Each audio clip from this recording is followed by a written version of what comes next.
Thanks, Michael. Over to you, Marion. Right, okay, well, welcome everybody. And before we start, we acknowledge that we are all on the lands of, I'm on Gadigal land here in Sydney, and we're all on different traditionally owned, never ceded sovereign lands around the territory that is currently Australia. And we acknowledge traditional owners of wherever we are and pay respects to their elders past, present and emerging. And it's a tremendous delight to welcome Karen to come and speak to us today. Karen is currently enrolled as a PhD student in the Department of History at Macquarie University, but I am lucky enough to be her associate supervisor through the Department of Politics and International Relations.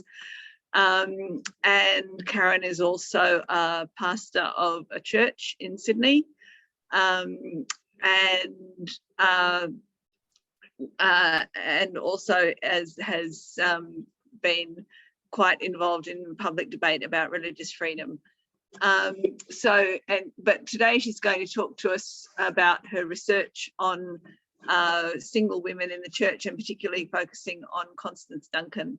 So we're going to have about half an hour of Karen speaking and then have time for questions and discussion. So Karen, over to you. Thank you, Marion. And I'm over here on Barramadigal land in Parramatta. So yeah, incredibly grateful for the traditional custodians of the land that I live and work on over here on the Barramadigal land.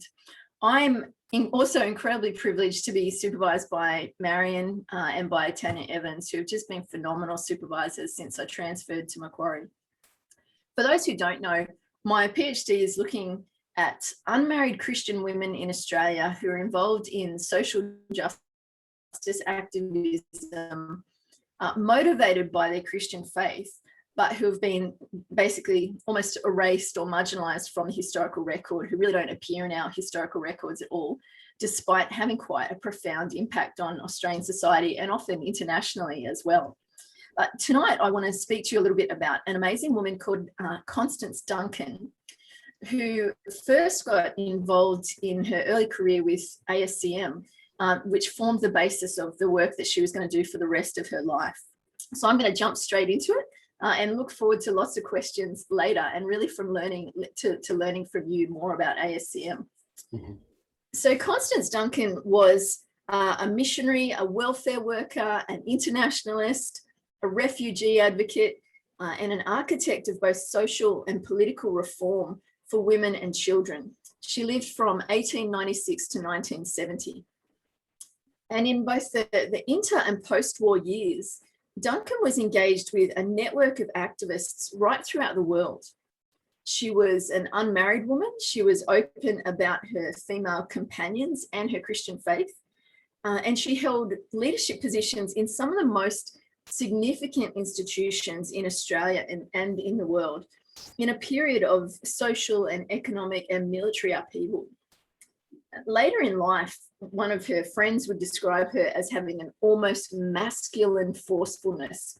So she was a bit formidable too, I think. But while she was working in mostly female environments, there was never that kind of criticism given. And her work has had a really profound effect on Australian policy, both foreign and domestic. And it's left particularly a profound impact on the university sector in Australia and in child and maternal welfare. But I dare you to try and find her in the history books. Like so many other unmarried women of her time, Duncan's personal papers have been lost.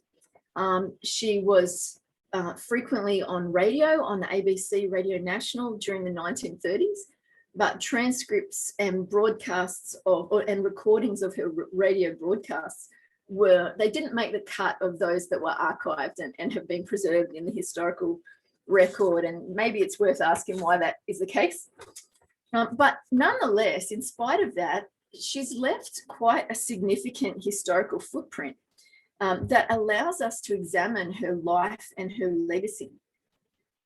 And her words are scattered throughout collections in the National Library of Australia, particularly the ASCM archives, the Brooks papers, the Eggleston papers that relate to the League of Nations Union, and the Institute of Pacific Relations, and a few other things.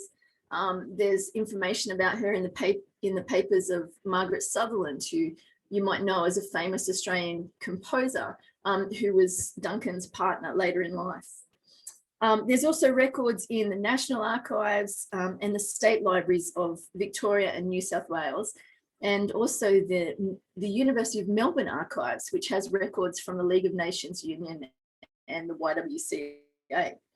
And then importantly, in Trove, which is the digital records of the National Library, we have a record of the hundreds, literally hundreds, of newspaper articles that either make reference to Duncan or contain records of her interviews and speeches, or that were written by Duncan herself. And so it's kind of the collected bounty of all of those things that forms the basis of my analysis of Constance Duncan's agency and activism. So I'm going to start at the beginning. I'm going to really focus on Duncan's work with the Australian student Christian movement for, I don't know, no particular reason.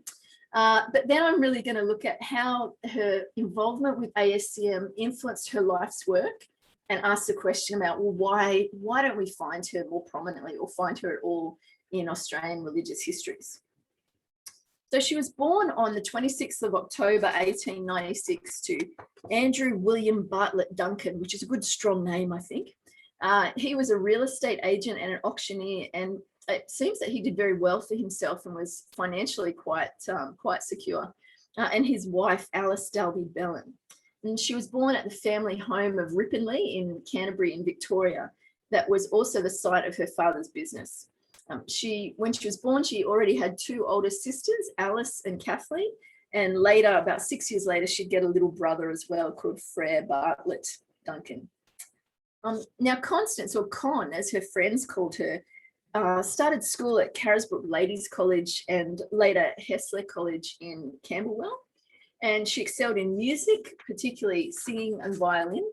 And she was given numerous awards at school for that. She also got prizes in history and botany and overall excellence. So she was quite an all-rounder. After she matriculated, she enrolled at the University of Melbourne. And then in 1917, she graduated with a Bachelor of Arts honours. And in 1920, she graduated with a Master of Arts. And it's while she's at the University of Melbourne that her kind of unique manner of advocating for other people starts to come for the front. When she, during World War I, she actually raised money for the Red Cross by giving people rides on her motorbike. I don't think there were many people in Australia that had a motorbike at that time, and I don't know if there were any other women that did, but so I think she raised quite a bit of money. I'll just quickly show you a little picture, if I'm able to, of Constance Duncan, so you can see what she looked like there. Okay, just sorry.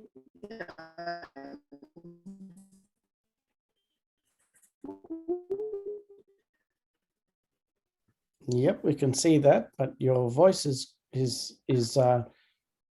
and vision has disappeared as a result. Oh, there you are. You're back again. That's the wrong picture. Let's go back. There we go. That's what she looked like when she matriculated. When she graduated. Sorry about that. I had a bit of trouble with the screen share. Have we come back into the ether? Uh-oh. Yes, we are. We're good. Are we back? Oh dear. Yes, you. Okay. Sorry about that. You just stopped sharing. That's all right. Yeah. Sorry about that. Hopefully the internet holds up. Mm-hmm. So it was during Duncan's time with at the University of Melbourne that she first gets involved with the ASCM, or her involvement blossoms. So as an undergraduate, she got involved with the Christian Union at the university, and she became president of the women's branch. And then a little bit later, she was elected to the Victorian State Council as an undergraduate representative. She later appears in the records of the ASCM General Committee minutes in 1918 as a representative of the Victorian State Council. And as at that point, she was elected to the Foreign Service Committee.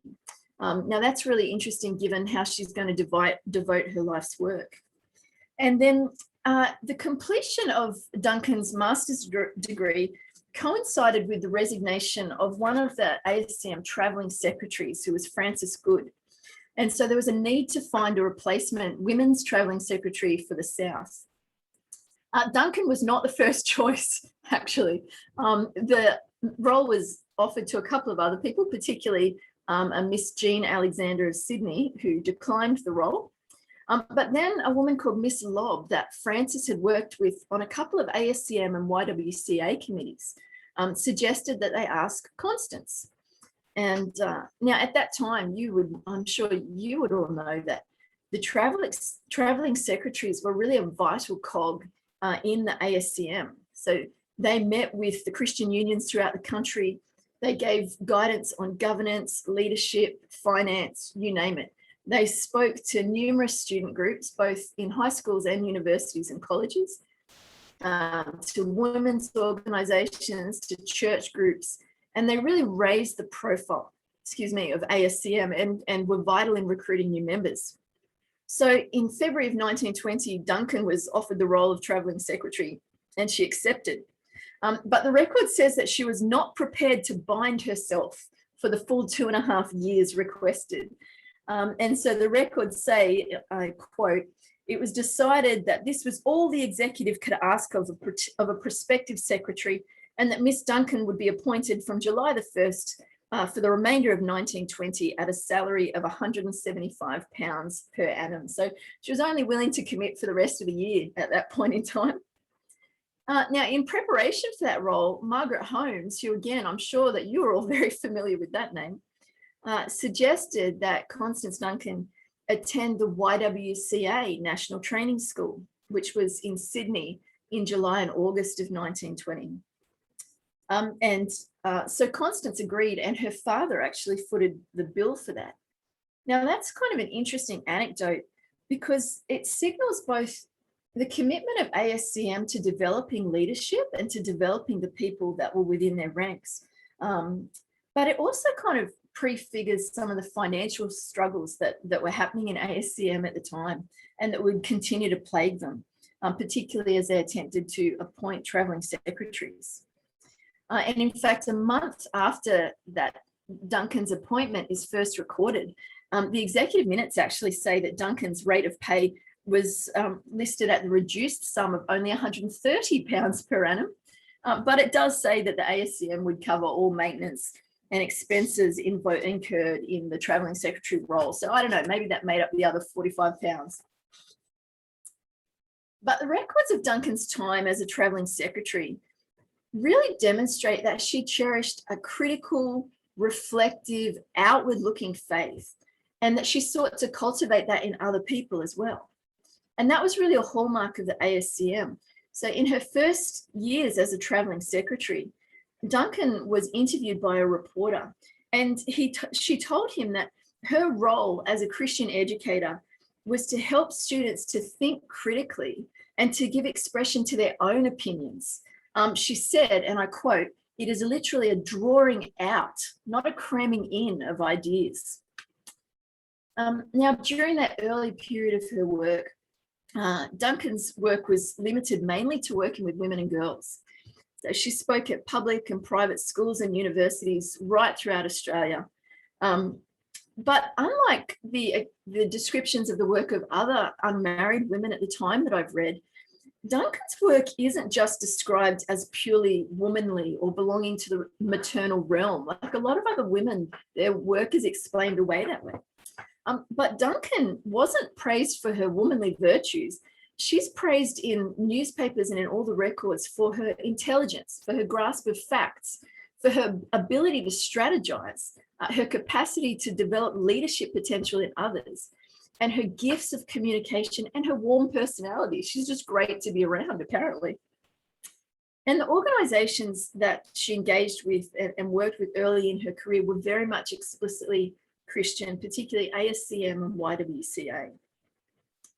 And when we read Duncan's words in those newspaper articles, they show that practical, outwardly focused, very sincere Christian commitment. In fact, one of the earliest reports of Duncan's work as a travelling secretary describes ASCM as helping students at all levels to attain the kingdom of God. That's the kind of language that's used. And in that same article, Duncan actually says to the reporter that in her work with ASCM, what she's trying to do is help students to nurture their spiritual natures, because she sees that the education system is really focused on mental and physical development. And so she said she needed to complete the triangle, is how she described it, of human development.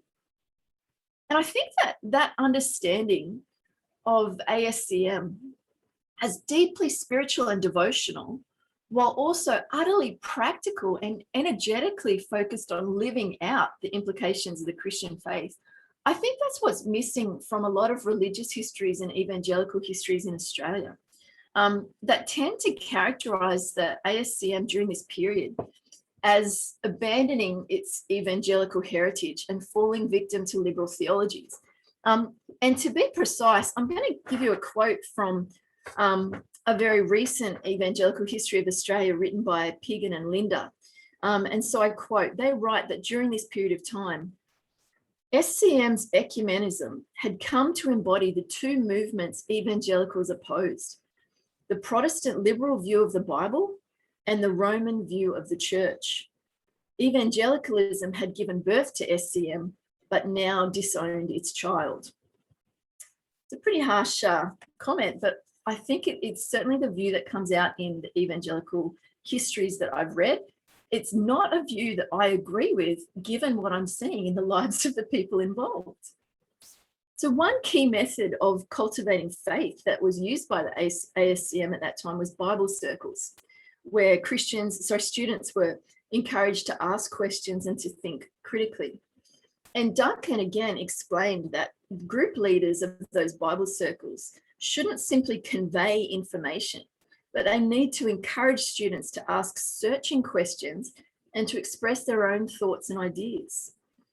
And so there's this early articulation by Duncan of the value of the individual, of their thoughts, their opinions, their particularities. And that would be a key feature throughout Duncan's life, where she advocated for those that were excluded and overlooked by championing kind of the unique qualities of the individual.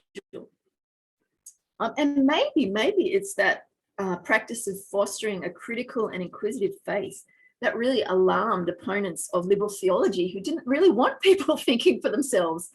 They wanted them to just really swallow the tenets as they were taught. And maybe that begins to explain why ASCM is given short shrift by Australian religious histories, and why women such as Duncan are entirely absent from those histories. So Duncan's efforts in her work was really on behalf of other people. During that early period of her involvement with ASCM, members of the movement were really grappling with the aims of the movement. And in the annual report of the Victorian University Christian College Christian Union in 1917, the branch president, who was J.H. Sheet, that's S-H-E-A-T for those listening carefully, warned against those who would, and I quote, band themselves together to preserve that fixed, unalterable truth of which they are the self-appointed guardians. And Sheet goes on to insist that the movement needs to always be outward looking. And that's a similar sentiment that Duncan gives in an interview very early in her time with ASCM. She was interviewed by a reporter for the Mercury newspaper in Hobart. And this is what Duncan said. It's a little bit of a longer quote. She said, based on a study of Christ's life, the movement, as ASCM, is out to see Christian principles dominating the life of the community. The movement is controlled by, and its whole spirit is one of youth. We have general meetings at which addresses are given on all questions of social and economic life, even international relations. And the social conditions of our own and other countries are studied. Mistakes may be made, but at least the members are thinking for themselves, and they are out to do constructive thinking on all lines. So that's really the kind of mindset that typifies Duncan's work and the ASCM at that time. And one example of that is of her tireless work for famine relief in cooperation with the World Student Christian Federation. So during 1922, in her travels as the ASCM secretary, she made repeated appeals in every city that she went to for supporters to dig deep on behalf of the victims of a Russian famine at the time. And she spoke really very knowledgeably about the causes of the famine, the conditions on the ground, and about where that relief money would go. And then the following year, once she'd actually taken up her work with the YWCA, Duncan was actually in Japan when a devastating earthquake struck Tokyo and Yokohama. And Duncan was safe. She'd actually been out of the city at the time and away from the epicenter of the earthquake. But she wrote first-hand accounts of her experience and conditions on the ground that were published by the Australian press, like extensively. The press just kept going back to her and to her letters for information. And then once the rebuilding began in those cities, she helped to energize fundraising efforts and to keep the needs of Japanese students at the forefront of ASCM consciousness. Now, in addition to kind of showing buds of the passions that would become representative of her life work, Duncan's travels with the ASCM also brought her into contact with really notable Australians and significant individuals that would impact her life's work. For example, in Perth, she spoke alongside Reverend John Flynn, who I'm sure we all know as Flynn of the Outback, who would later found the Royal Flying Doctor Service. She also met people that would really influence her life. In one of her very first visits to Sydney in this role, she attended a meeting of the Sydney University Women's Graduates, and she spoke about her life and her work and her travels. And at that event, one of the people present was Eleanor Hinder, who, like Duncan, was later going to work extensively in Asia. And she'd become a real colleague and an ally for Duncan in her work with the League of Nations Union. In fact, it's Eleanor Hinder that actually introduces Duncan to Herbert Brooks and prefigures a lot of her work there with the League of Nations Union and later the United Nations.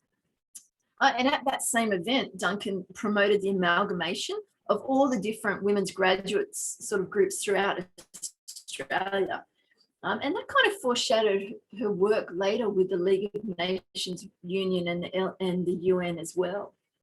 She spoke frequently in churches alongside prominent clergy and at conferences and events, but in line with the practice of the day, she didn't speak from the pulpit, she would speak from the floor. And she was personally very involved with and very devoted to her own church, which was Canterbury Baptist Church in Melbourne. Constance Duncan, I would say, had two enduring ambitions in life, and both of them would begin to be realised in her time with ASCM. So the first was to coordinate the efforts of various women's groups right throughout the country to focus those efforts so that they could be more effective. And the second ambition was to work overseas. So during Duncan's time as travelling secretary, and immediately before that, there was a lot of discussions about potential cooperation between the ASCM and the YWCA. And one of the things that happened was when the YWCA was actually looking for women to work in Asia, they asked the ASCM for help finding the right women. And that was actually delegated to the travelling secretaries to help find those people, just as Duncan began her period of service.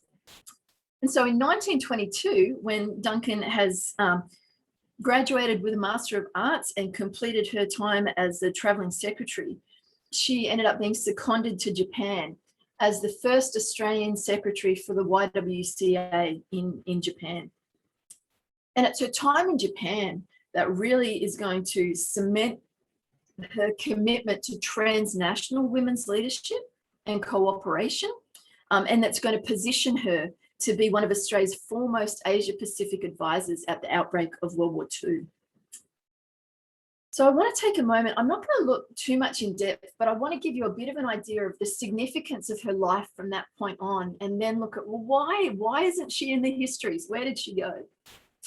So after she's involved with the ASCM, both at uni and immediately after her graduation, Duncan spent a decade in Japan from 1922 to 1932 with the YWCA. And in that role, she worked really tirelessly as an educator and she also advocated for better working conditions, particularly for factory workers in Japan.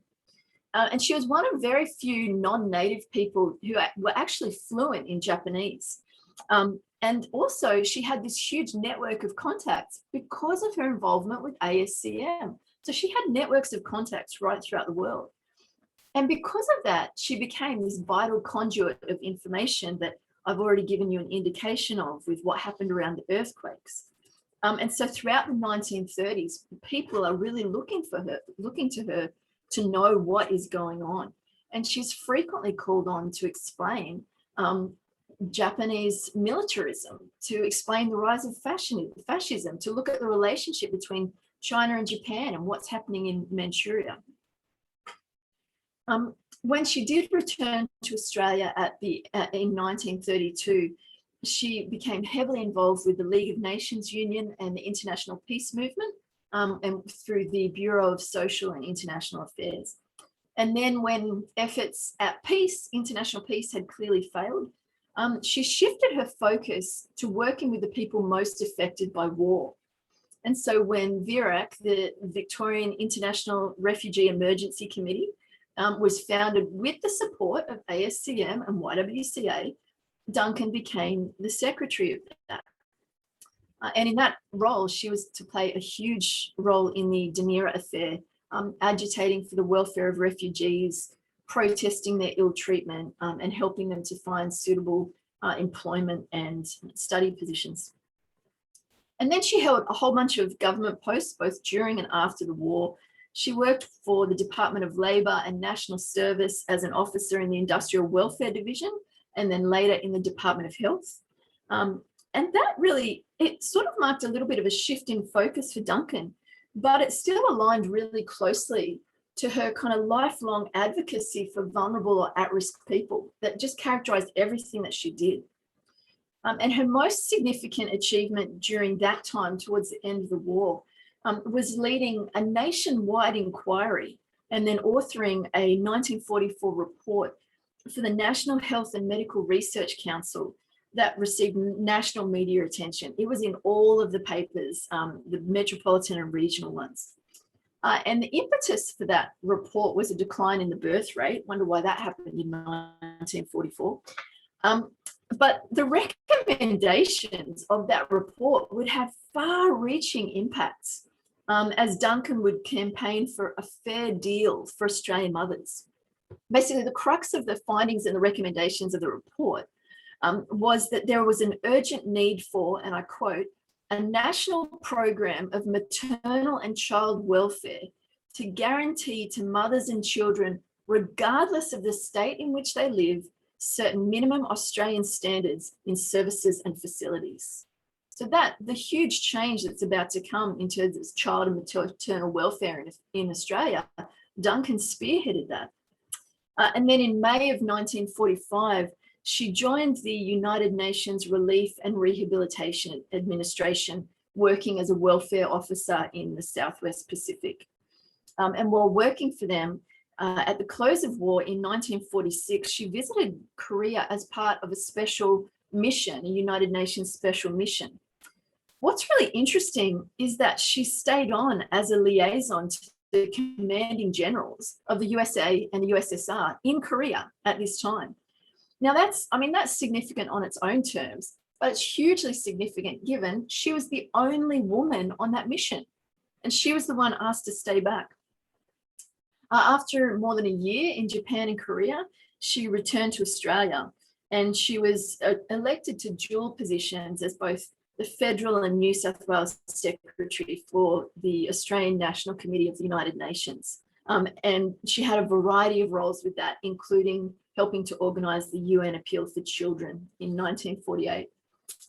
Things began to change at this point in time. Margaret Sutherland's marriage to her husband, Norman Albiston, is breaking down. It was an abusive marriage. That's another topic. But Duncan actually helped Sutherland to kind of break free of that marriage. And then from November 1951 for 12 months, Duncan and Sutherland actually travelled overseas in England. And on their return to Australia, Duncan moved in with Margaret Sutherland. And she accepted the invitation of Sir Ian Clunies Ross to help organise the building appeal for Melbourne University's International House. Now, that's kind of the final chapter of Duncan's career, and in a lot of ways it can be understood as the integration of all the concerns that had marked her life's activism, the student movement, fostering understanding of other cultures, welcoming migrants, all of these things. And Duncan threw herself into the International House appeal, again, getting national attention, believing that it would not only provide accommodation for students from Asian countries, but that it would cultivate this climate of mutual learning and trust between Australia and its neighbours. And this would be the last major project to which she would devote herself. But again, this project had a huge impact on Australia's policy towards international students and welcome of international students. Duncan died in quite tragic circumstance, and she committed her life work to the good of others and really strived tirelessly for international peace. Duncan's faith, her Christian faith, was not a personal private matter, but it was the motivation between all of her public activism, from initially collecting money to the Red Cross to advocating for an understanding of Australia's Asian neighbours, from striving to legislate protections for maternal and child welfare to campaigning to provide a safe haven for international students. At every single step of her career, Duncan really wanted to create empathy and understanding between people of different cultures for anyone who was needing an advocate. And yet, in spite of all of that, Duncan has passed from our collective memory. So I want to just spend the last couple of minutes looking at why. Why is she unknown in Australian history when her influence spanned decades and continents? Well, I mentioned earlier that during the 1930s, Duncan was very prominent on Australian radio. But a historian called Catherine Fisher kind of laments that Duncan's influence would not last beyond the 1930s because she became tainted as a communist sympathiser through her connections to socialists. So Fisher kind of says, oh, it's really sad that after the 1930s, she didn't do anything. That's not an accurate assessment of Duncan's life. You know, during and after World War II, she was hugely involved in advocacy and in social and political change. But you can understand Fisher's assessment given just the minuscule presence that Duncan has in the published historical record. She's only really mentioned in Renata Howe's History of ASCM and in the History of the National Council of Women. That's really, and even then she has like a couple of lines in each book. So despite her long and impressive career that was motivated by her faith, she doesn't appear in any religious histories of Australia that I've yet encountered. Why? Well, the first answer that I had was maybe because religious histories largely draw almost exclusively from official church and theological records. And of course, women, particularly at that time, they weren't able to be ordained. They certainly didn't have roles in theological colleges. So, you know, that women aren't present in the records, so therefore they don't make it into the histories. But the problem is that women are present in these religious histories as in terms of their leadership of female-led organisations like the National Council of Women, the National Council of Churches, lots of philanthropic and parachurch organisations and missionary communities in nursing and teaching roles. They're mentioned in all of those roles in the religious histories, but not as clergy and theologians. But here's the pattern that I've now identified over and over again, literally in every religious history that I've looked into. Religious histories are getting better at recognising the work of women and discussing that, but only within a certain paradigm. In every history that I've looked at, women feature in those discussions of missions, of philanthropy, of temperance, and of other causes that are suitable to our maternal nurturing nature. But as soon as the discussion turns to anything that's cognitive, anything that's political, philosophical, or doctrinal, women absolutely completely disappear from the record. And it's not because women aren't talking about it. So then I thought, well, a lot of our knowledge about women's conversations comes from Trove, for example, and from the records of these women's organizations. So maybe these historians just aren't looking at those records, but they are. Like, they're quoting these records when they talk about women's activity in suitably feminine maternal causes.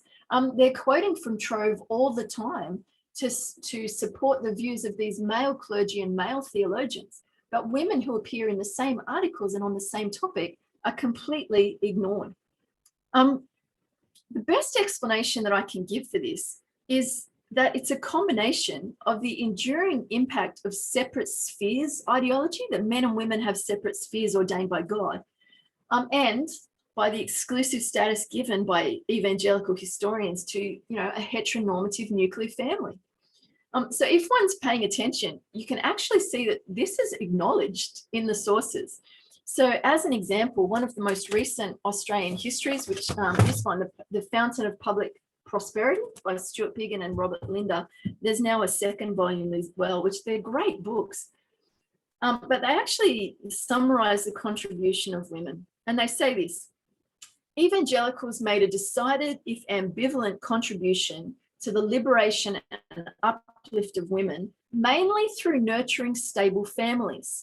This was enabled by promoting the cult of domesticity, which idealized marriage and family life. So this is what's actually written in this history.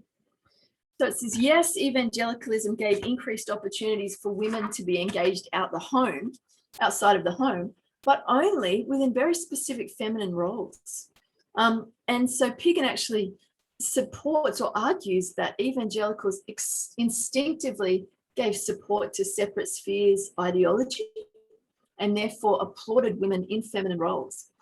But they said they name women preachers and they celebrate the work of missionary women, but they actually say that women held authority only due to the absence of men who would have exercised power had they been present. So when I say, it's a separate spheres thing and kind of a heteronormativity about the roles of men and women, this is actually explicit in some of the histories. How do we remedy that situation? Well, I would suggest that it's time to be deliberate about recovering the stories of unmarried women and anyone who falls outside that dominant heteronormative narrative. Keep me up with questions.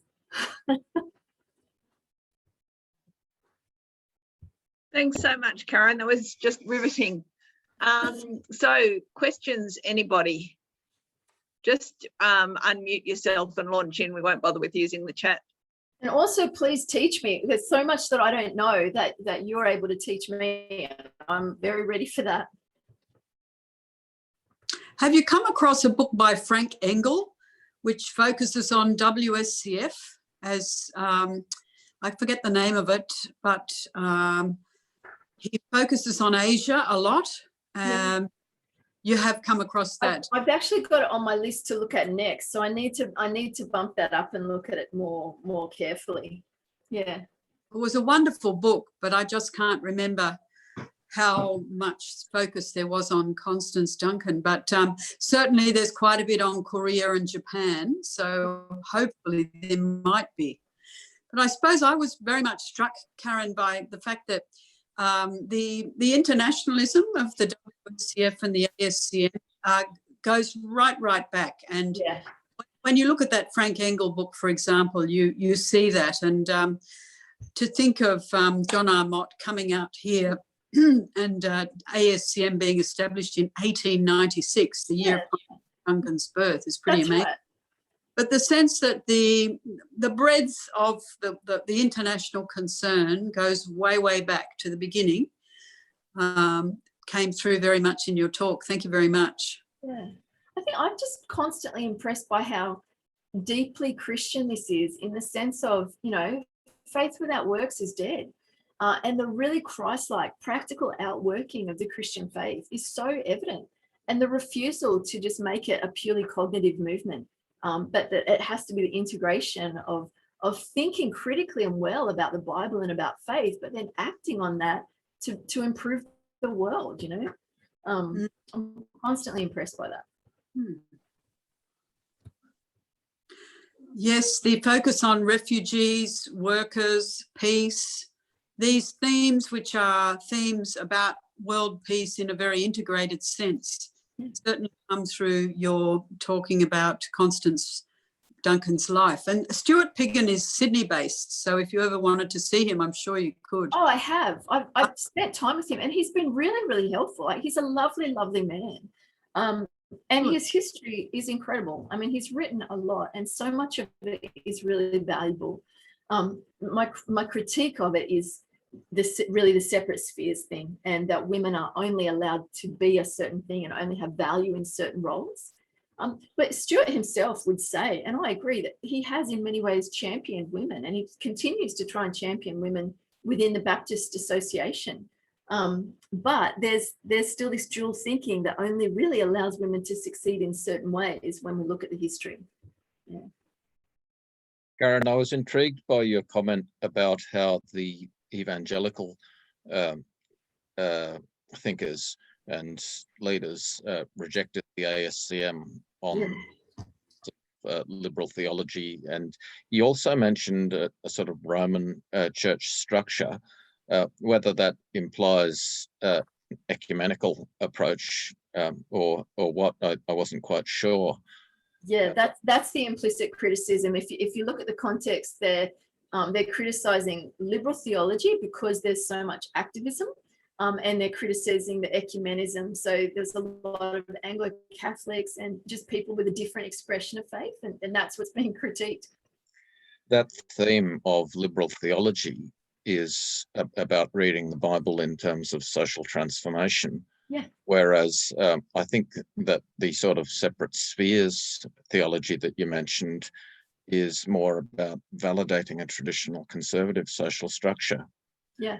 And so it's really interesting how there's such a repressive psychology at work, because it's about saying that, like, if you read the Bible and Jesus in that sort of messianic approach of transforming the world, save the world by changing it, that's like the evangelical mentality seems to be more about the salvation of the individual soul in terms of going to heaven after death, which is a really very obsolete sort of way of thinking, in my view. Like, I think that there's, recovering this sort of approach to faith is really important, because I just suspect that there are so many young people who hear these sorts of this sort of evangelical language, and it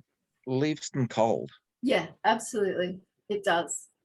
I think you're 100% right. I mean, when you look at the history of evangelicalism and how, those great evangelical reformers like Wilberforce and Hannah More and Josephine Butler, who were trying to change society for the good, they were, announcing the kingdom of God in a whole lot of ways. But is one of my favorite historians is a woman called Sarah Williams, who she talks about how evangelicalism kind of moved from this critiquing force at the margins of society to being in the center of power and then wanting to protect that power. And I think that's really where I think the split actually happens within evangelicalism, is what I'm saying, that evangelicalism goes from an incredibly reforming movement that's trying to bring about social change in these really fundamental ways to quite an insular, dare I say, an insular, self-focused body that is looking at protecting doctrine and these precept kind of statements rather than looking outward. Now, there's still obviously a lot of work that happens, but it does seem to get really defensive, doesn't it? It's a very seductive allure for the church to ally the throne and altar. That whole alliance of faith, of church and state, is something that's many church leaders they find themselves drawn into that sort of Christendom model of faith, that there's something corrupt about it. I feel. Yeah. Well, it goes back to Constance, doesn't it? Yeah, it does. That's right. Yep. Can I chip in? I'm sorry I was a bit late joining. I was having trouble with the technology again. One question and one comment. Question: did Constance remain a Baptist throughout her life? Because she must have had an uncomfortable relationship with her denomination. Well, I know, she would have right? had an uncomfortable relationship with any denomination, but especially with the Baptists. I think that I've come to think about it as at that time, and still in a lot of context today. I mean, I'm a gay Christian woman myself, and we kind of talk about how in a lot of contexts it's don't ask, don't tell. And I think that Con's relationship with Margaret Sutherland was certainly very well known to their friends. Like, I've read the correspondence between Sutherland and her friends, where her friends speak to her speak about Con as if she's her life's partner. You know, it's very open. Speak about Con the same way that they would speak about their husbands or their wives. And so there's an openness there, but I think probably in church, it's don't ask, don't tell. It's just the lovely Christian women that live together, and you don't think too hard about it. Yeah. But in terms of her involvement, I don't have a lot of explicit information, but I can tell you that in her will, Constance left the majority of her estate to Margaret Sutherland, but then she left endowments of £100 each to ASCM, YWCA, and Canterbury Baptist Church. Oh. They're kind of the three biggest things on her horizon that she's leaving endowments to. Yeah. So certainly, and she'd changed her will not long before she passed away, in a couple of years before she passed away. So there was still obviously that very strong commitment and fellowship with those three organisations. Yeah. Thanks. A comment. Listening to the picture you paint of her, she sounds very much like a Melbourne equivalent to Rosalie McCutcheon in Sydney.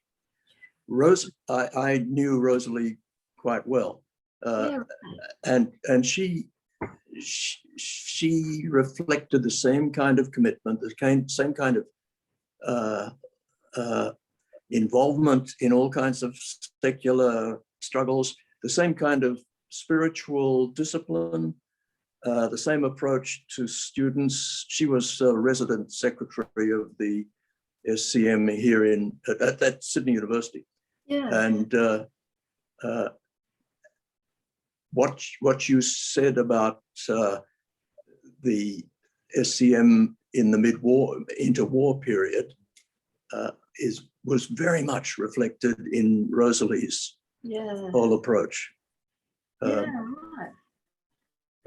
I've read a little bit about her and by her, and she is certainly an amazing woman. Yeah. Yeah. Wasn't she involved with the International House, Rosalie McCutcheon? Sorry, say again, Mandy. Wasn't Rosalie McCutcheon also involved with International House? Yes, indeed, International House Sydney, which I presume drew some of its inspiration from the establishment of International House Melbourne. Yeah. I'm sure I've got some articles that mention Duncan and Rosalie being at the same events, actually. I'll have to have another look, but I'm quite sure that I've seen a couple of articles. I'm sure they would have been. Yeah, they both worked on the De Niro campaign. Yes. And in fact, didn't one of them succeed the other as some kind of office bearer involved in refugee resettlement? So they must have known each other, I think. Yeah, right. Yeah. And Margaret Holmes knew everyone and connected everyone. Yeah. My mum was really good friends with Rosalie, and we used to go to International House a lot when we were kids. Oh, wow. Yeah. There you go. Yeah.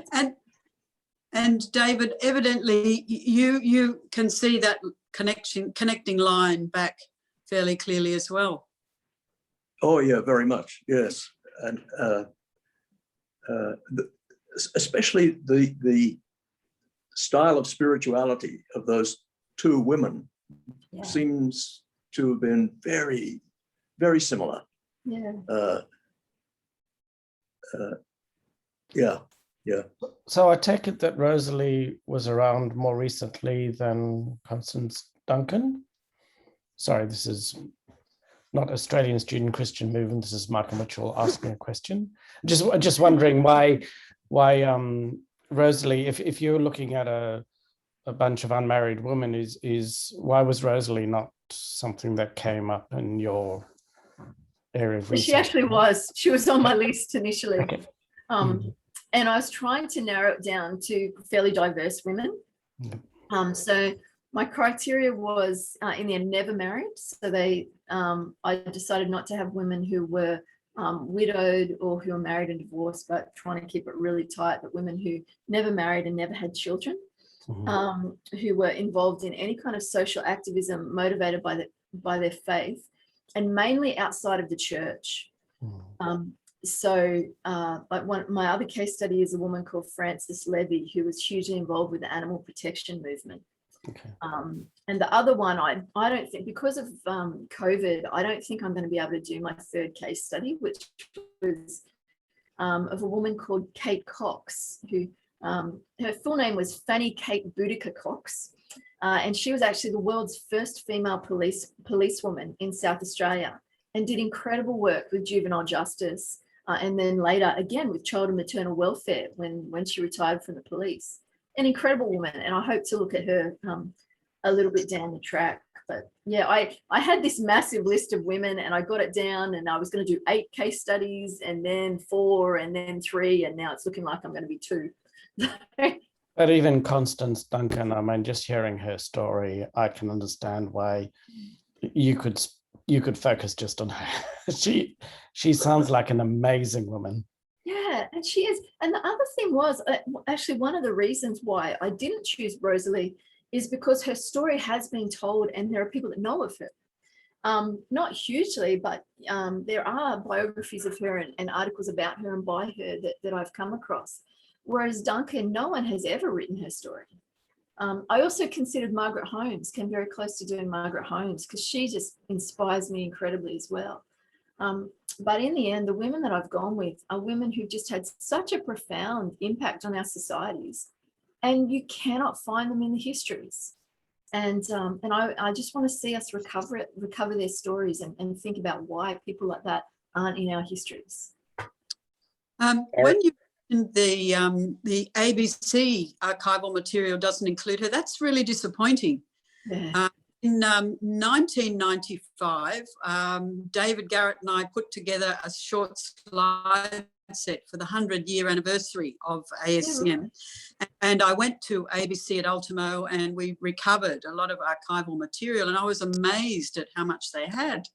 So it's really disappointing that they haven't kept more, considering she was an important radio figure. Yeah. Yeah, and I've asked them why, and they've said, oh, look, it's just random what was kept and what wasn't. But yeah, I don't know. And I've got some contacts at the ABC as well that have had their friends on the job for me, really trying to, and we just haven't found a single thing. But Trove has been an absolute godsend. There are just so many newspaper articles that mention her. It's just incredible. Have the state archives been any use, Karen?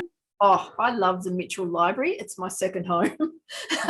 There isn't actually a lot in either the New South Wales or Victorian library, state libraries, about Duncan, but the Mitchell Library was hugely helpful for my other case study on Frances Levy, because she actually founded the women's branch of the RSPCA in Sydney. And for nearly 40 years, she actually published a journal called the Band of Mercy and Humane Journal, and that is held at the Mitchell Library in Sydney. And so I've been spent a lot of time in there and digitized now their whole collection of that journal, just to make sure we don't lose it, and so that I can use it for my studies. Yeah. We're coming up to the hour. Is the Zoom going to just end itself? Or no, we can keep going. There's no problem. I'm in control. You're in control. Okay. We probably actually should wind up though, because Karen may have other things she wants to do with her evening, and other people may need to go. Let me thank Karen ever so much. That was just a fascinating discussion. Thank you very much indeed. Just as someone who's watched this research developing over time, it's been so lovely to here where it's taking shape into a story that you can pluck out and give us the SCM relevant part of. Really, thank you very much. No, thank you for the opportunity. It's been delightful. And if any of you come across anything about Constance Duncan, please let me know. Yeah. We Thank know you. where to send it. Yeah, thank you. And Could I thank just you for- ask one last question? Yep. I'm just interested, did Constance Duncan write much? And do you have much of her own writing? In newspaper articles and media, yes. So the only, like, all of her personal records are lost and I can't find it anywhere. I've looked everywhere. Yeah, but she wrote quite a number of very lengthy articles for newspapers and for other media. And so, yes, and a few journal articles as well. There are a few of those. So yes, I do have things that she's written herself. And in the ASCM archives and the League of Nations archives, there's a bit of her correspondence as well. She's quite funny. Her correspondence with Mackenzie, I'm trying to think of his first name, who was the head of the ASCM at the time that she was traveling secretary. It's just really funny. He teases her about how bad her typing is and she teases him back. It's great. It's very inspiring to just hear about someone and imagine their life back then. Thank you, Karen. Yeah, I did want to say, I was going to phrase this as a question, but I'm absolutely amazed that somebody like Constance Duncan can exist. Yeah. And I'm trying to get my head around, you know, what it was like back then. And I know things were fairly liberal in the 20s and so on, but that she could do what she did blows my mind. And I think it's so good that somebody is actually doing some research into her. And I wish you all the best with that. I would love to learn more. Oh, thank you, Michael. That's a lot coming from you. Thank you very much. Well, I hope you all have a lovely evening and thank you again for having me. It's just so delightful to get to meet you and to get to share with you. It's so lovely. Thank you so much. Well, do feel free to stay in touch and be part of the network. So that'd be wonderful. I've got the link to the Zoom now, so I can jump on. And I do get the emails now. It might be interesting. I mean, I don't know where you are, how far you are down with your PhD, but look, you know, let's revisit this. I mean, I think this is any interesting insights that you can share down the track. I'm sure all of us, I would certainly be interested to find out. Yeah, wonderful. Thank you. And our next talk is David's talk. What is your title, David?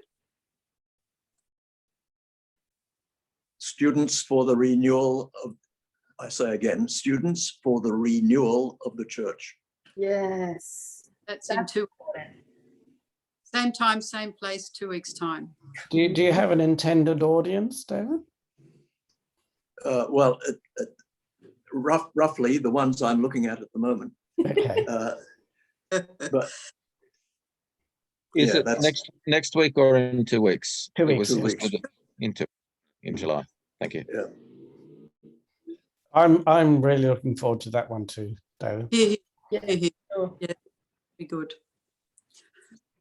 Well, I'm curious to see how it comes out also. Catchy title. That's right. Okay, we usually wind up with a prayer or a benediction. Mandy, do you want to do that for us? Sure. Oh God, we thank you for the creativity of Constance Duncan and the inspiration that she was to those of her time and to those who have come since.